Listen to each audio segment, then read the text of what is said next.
皆さんこんにちは、幸子です。アニメや漫画が好きな人にオンラインで日本語を教えています。2026年がスタートしました。皆さんは何かアニメを見ていますか？そしてこれから見たいと思っているアニメはありますか？私はたくさんあります。今年は大人気のアニメのシーズン2とかシーズン3がたくさん見られます。例えばフリーレンの第2期とか、私が一番大好きなアニメ漫画ゴールデンカムイの最終章ファイナルシリーズとか、呪術廻戦の死滅回遊編、薬屋の独り言第3期とか、本当にすごいアニメがたくさんでめちゃくちゃ嬉しいです。今話したアニメは新しく始まるアニメじゃなくて続きものといってシーズン2とかシーズン3とかなのですが、2026年に初めてアニメになる作品もたくさんあります。その中にはこれから世界中でブームになると思うすごいアニメもあります。今日は私が絶対に見たいと思っている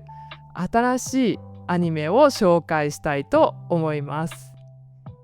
日本では毎年300本くらいのアニメがリリースされるので選ぶのも大変だったんですけど、その中から、10個選びました。今漫画ですでに大人気になっている作品も紹介します。アニメがありすぎて何を見たらいいかわからない人、日本のアニメトレンドを知りたい人は最後まで見てみてください。絶対に見たいアニメ1、ダーウィン事変。最初に紹介するアニメは今年一番話題になると予想しているダーウィン事変です。アメリカの田舎に住んでいる人間とチンパンジーのハイブリッド、ヒューマンジーと呼ばれる少年チャーリーが主人公です。チャーリーが高校に入るところから物語が始まります。チャーリーは頭が良くて普通の人よりも力が強いのですが、普通の人じゃないのでチャーリーのことを悪く思う人が出てきたり、チャーリーのことを狙う人が出てきて、それが大きな問題になっていきます。チャーリーは友達のルーシーと一緒にこの問題に立ち向かいますというストーリーです。テーマは差別、それから人間とは何かということを考えるアニメになっていて、すごく衝撃的な内容になっています。大人のアニメになりますが、日本の有名な漫画のアワード、漫画大賞も受賞していますし、すでに人気ですので、私はこれが一番、楽しみです。世界中でヒットするアニメになると思います。私の夫がこの漫画が大好きなんですが、人間世界を別のレンズで見られるのがいいと言っていました。浦沢直樹先生のプルートとか地球の運動についてとか、好きな人におすすめしたいアニメです。日本では今週からスタートします。2、黄泉のつがい。原作の漫画の作者は鋼の錬金術師を書いた荒川博夢先生です。特別な力を持った双子の兄弟の物語です。昔の平和な村に住んでいた2人でしたが、ある日謎のグループが村に来て妹が殺されるという怖い事件から物語が始まります。鋼の錬金術師と同じダークファンタジーの作品です。私も、漫画を読んだことないのですが、読んだ人からすごくいいと聞きましたので、とても楽しみにしています。特に、バトルシーンが、すごいらしいです。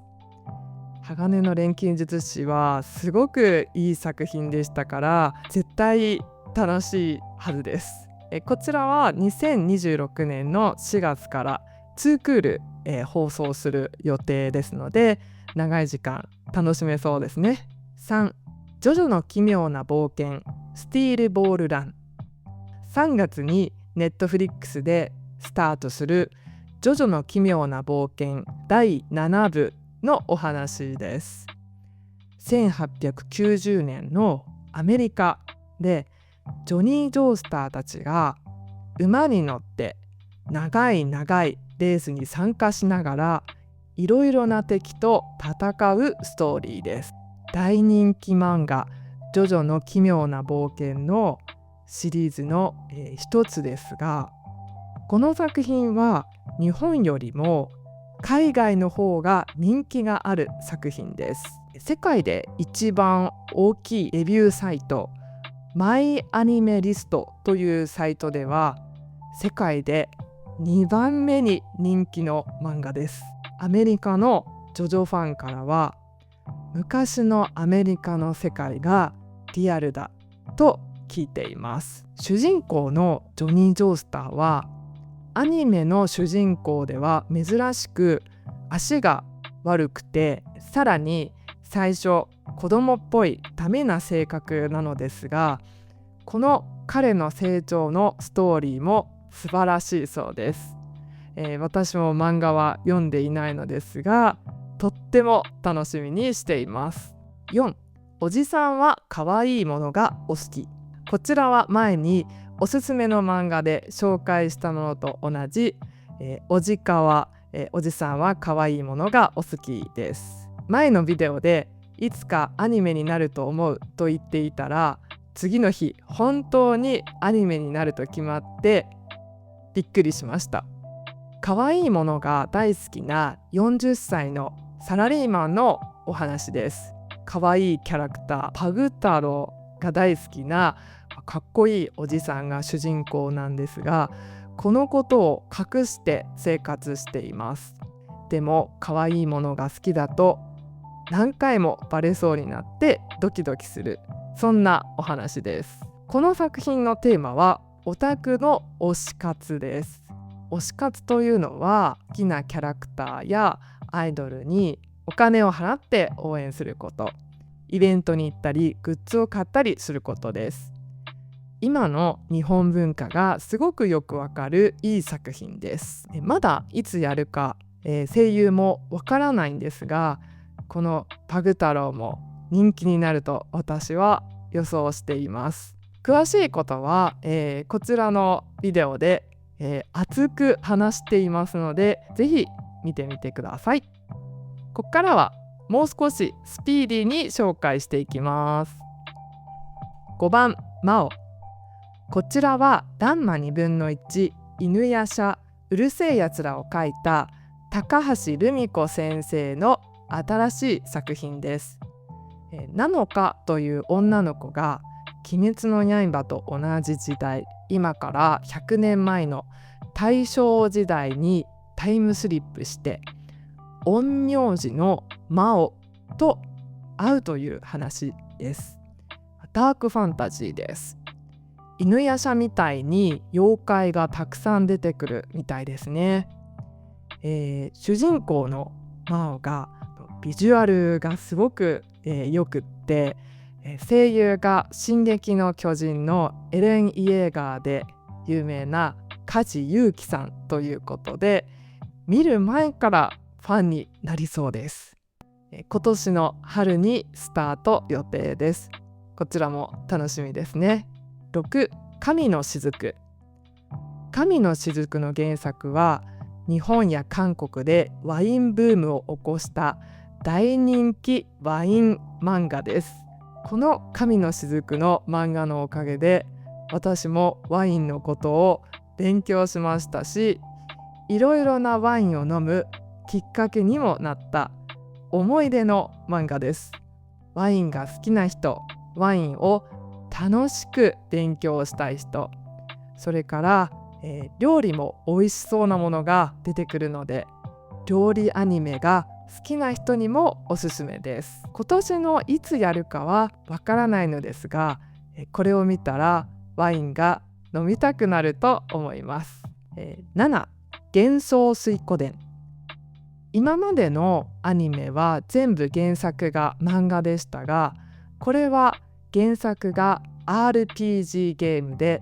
子供の時遊んだという人もいると思います。私も昔プレイステーションで遊びました。仲間を集めて戦う RPG ゲームです。108人キャラクターが出てくるんですが、かっこいいキャラがたくさんいて、きっと推し好きなキャラが見つかると思います。ここからは昔アニメで放送していたリバイバル系のアニメです。今年は80年代から90年代のアニメが帰ってきます。8、北斗の拳。北斗の拳は1984年から87年までやっていたハードなバトル漫画で、80年代は今の鬼滅の刃くらい人気があった伝説のアニメ漫画です。弱い人を守り悪を倒すという分かりやすいバトルアクション作品です。出てくるキャラクターのほとんどがマッチョです。悪者が本当に悪くて暴力的で苦手な人もいるかもしれませんが、メインキャラクターたちがすごくかっこいいです。お前はもう死んでいるなど、すごい有名なセリフがたくさんあって、北斗の拳を知っていると日本の大人の男の人と仲良くなれると思います。9、マジックナイトレイアース。1994年から95年にやっていたアニメです。ファンタジー世界の魔法少女のアニメですが、剣を使ったバトルが多くて、かわいい、そしてかっこいい、アニメです。私も子供の頃大好きでしたし、友達もみんな見ていました。原作はクランプという、漫画家のグループが描いている漫画で、私は漫画の絵の方が好きなのですが、すごく懐かしくて今から見るのが楽しみです。10、ハイスクール鬼面組。鬼面組は1985年から87年にやっていたアニメで、学園ギャグコメディのジャンルのアニメです。かっこいい人とかあまり出てこないです。本当にバカバカしい子供っぽい話が多いコメディです。小学生の時再放送で見て大好きだったアニメです。ストーリーはあまり思い出せないんですが、このメインキャラクターたちの変顔だけは忘れられません。それぐらいインパクトがありました。ランマとかうるせえやつらとかのコメディシーン、昭和のコメディが好きな人にはおすすめです。ということで、10個のアニメを紹介しましたが、見たいと思うアニメはありましたか？私はバトル系のアニメが好きなので、全然紹介していないジャンルがあります。それは異世界転生ものです。異世界転生のアニメは今年もたくさんリリースされるんですが、私がちょっと苦手で、転スラとかは好きなんですけれども、今回は紹介しませんでしたが、こちらのジャンルも大人気で、貴族転生とか今年もトレンドですので覚えておいてください。このチャンネルではアニメや漫画について優しい日本語で話しています。皆さんがもっと日本語でアニメや漫画を楽しめるようにお手伝いできたら嬉しいです。それではまた。